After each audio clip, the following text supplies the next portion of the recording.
welcome to the Camille's Harem book review. This is Scott. Am I a sucker for an illustrated picture of a pretty girl on the front of a novel? Yeah. Does it backfire on me occasionally? All the freaking time? Yeah. Am I just that lonely? Also yes.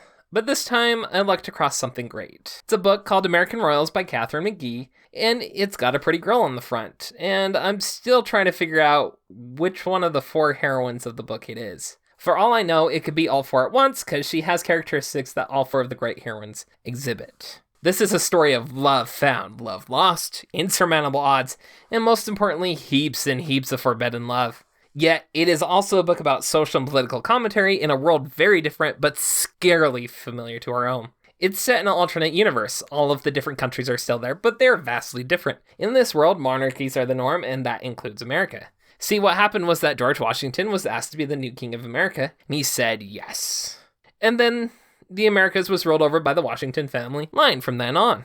Mount Vernon became the home of the royal palace, and various dukes were established throughout the land. The amount of thought needed to put this world together was staggering, because it works. In fact, there were many times during the book where I found myself thinking, wouldn't that be nice, especially when compared to the current nightmare that is the American political system? I would have to undeniably say that the brilliant world building in this book is one of the best parts about it. It holds a very deep lesson that everyone I think needs to understand, not only for their own stories, but also for their works. No political system is perfect. Each and every one of them has flaws. Every person in power, unless they have been horribly blinded and corrupted by the power they possess, has deep regrets. I experienced this when I lived in Japan for 2 years and saw the rampant overworking culture and faulty education system that country possesses. You just have to make the best of wherever you live. It's that simple. But back to the book. The royals are everything. Super popular and the talk of the whole country. Letters are regularly sent to the king asking for this and that, and he takes the time to actually answer them, or at least a few of them as well as he can. There's a system of nobles that rule over areas that we Americans are super familiar with. Even the smaller details are great. Here in America, we all assume,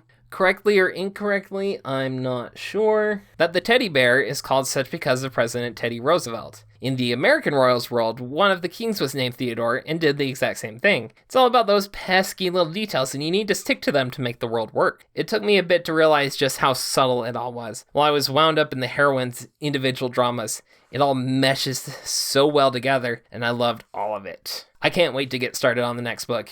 If you're not paying attention, then you will surely miss it. One of the writing lessons I've taken to heart was something I figured out when I got into writing short stories. When writing for short form, every word counts, and the more subtext and double meanings you can use, the better.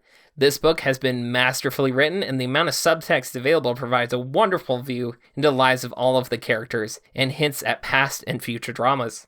Now, I think it would be remiss if I didn't go into the details of the story and all of the wonderful characters that make this book so great. I'm going to warn you right now. If you're planning on reading this wonderful piece of fiction, then I think you ought to stop watching now. From here, there be spoilers. You have been warned. I'm serious here. The rest of this will be spoilers. There are 4 heroines that define the story and provide the best view of this world. Each one of them are perfectly placed to show the world at large and show the wide range of romantic paths, all of which are tragic in their own right. The story properly takes the time to introduce these characters, their concerns, and their plot charisma before it throws them all into the pit of despair. Beatrice, admittedly the character with the greatest amount of plot power, but also somehow also had the weakest character arc out of any of the characters, is the crown heir princess. She's the one that will be queen, the first actual ruling queen that America has ever had, and she is judged brutally for that. She has to be the perfect princess, or else she just won't be good enough. She's also the one that has the least amount of freedom to move around like she wants to. Her life is about near prescribed for her, which means that her choices from that point on only really gain power when they break out from that prescribed norm. That norm she breaks is falling in love with her protective guard, and her climax revolves so much around her need to be with him and respond to the duty of her position. It's strong character drama, but her weakness as a character is just how isolated she is. She's the only character that's drama can't be disturbed by the actions of the other 3 heroines. The author does a good job of providing an alternate line of drama for Beatrice, mainly, spoilers, mainly having to do with the king being sick and her duty to her country, but it falls a little flat when compared to some of the other characters. Her only real interaction with the other heroes is with her younger sister, Samantha. Samantha, the bold and free-willed second princess. She's a twin with her brother Jefferson, and both of them are the wild cards of the royal family. They don't have the expectations of them like their older sister, and they are free to become what they like. I like Sam's weaknesses and strengths in this story. She's not afraid to say what she wants to and try to get together with the boy that is also interested in her. This is stopped, though, when Beatrice ends up dating and eventually getting engaged to the same boy, who, by chance, is the son of the Duke of Boston and is an approved potential partner for Beatrice, while her guard isn't, which ticks off Samantha. For the first part of the book, she is pretty focused on her own problems and woes, and that her selfish tendencies end up causing her problems, especially with her best friend, Nina.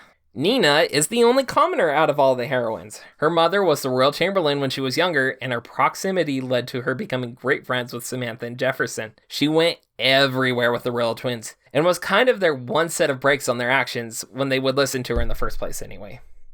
Her drama starts before the story when she finds out that her and the prince are more than just friends. There are references to this graduation ball/party that all of the characters but Beatrice were at that set the tone for the entire story. The rest of the story is entirely focused on that relationship as it grows and falls. Eventually, America, and more importantly, the tabloids, find out about their relationship, and she finds out that the attention of the media can be rough. She would have pushed through all this except for the actions of the last heroine and a mistake on the part of the prince. Daphne, the social climber and former item with Prince Jefferson. Her entire life has been a push to be the perfect match for Jefferson.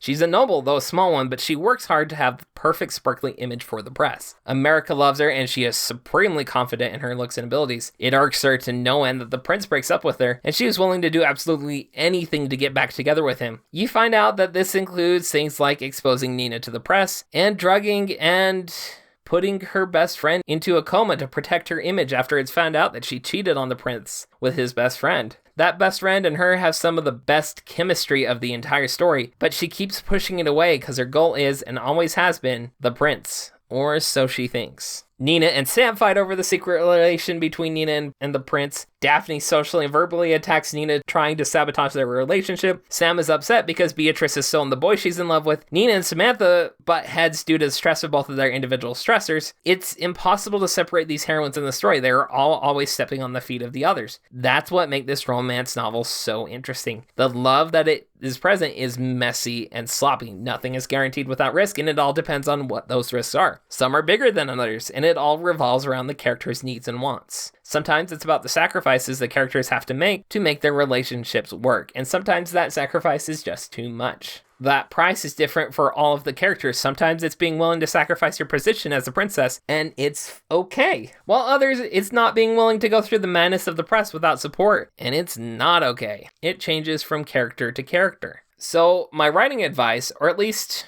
romance-wise, is that the more you can get your characters to get in the way of other characters, the more complicated your plot can get. Let the love these characters are striving to attain grow and shrink as the story happens, as the actions of other characters get in the way. Having the stereotypical Hallmark romance can end up being kind of dull, and having multiple romances occurring at the same time with consequences of different characters' actions affecting other characters will add plenty of spice to make your story more interesting. Love isn't easy. Now, take any advice on this matter from me with a grain of salt. I have very little dating experience at all. I've never even cuddled with a girl before, but a relationship is the meeting of two very different wills and trying to reconcile the wants and needs of both sides. At least that's how a good relationship works, or should. It's never that easy though, and takes genuine work. Make your romances in your story just as messy. The best way to do any of this is to make two strong characters that have chemistry with each other and then have them fight. It's not a fight for dominance, it's a fight for coexistence, but in reality, it's not the fight between the two, but their fights against themselves and the support the other characters can supply while fighting their own inner battles.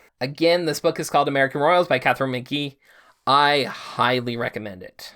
As always, have to thank Zaza for the wonderful starting animation. She did such a great job, and we were so happy to have it. This has been Camille's Harem. You can always contact us on our subreddit, r/Camille's Harem. We have a podcast that we release fairly frequently that you can go check out. Just Camille's Harem, go search it in. There is also a split-off podcast from Camille's Harem called Need for Weeb if you want to listen to us talk about all sorts of anime stuff as well. All right, thank you, and have a good night.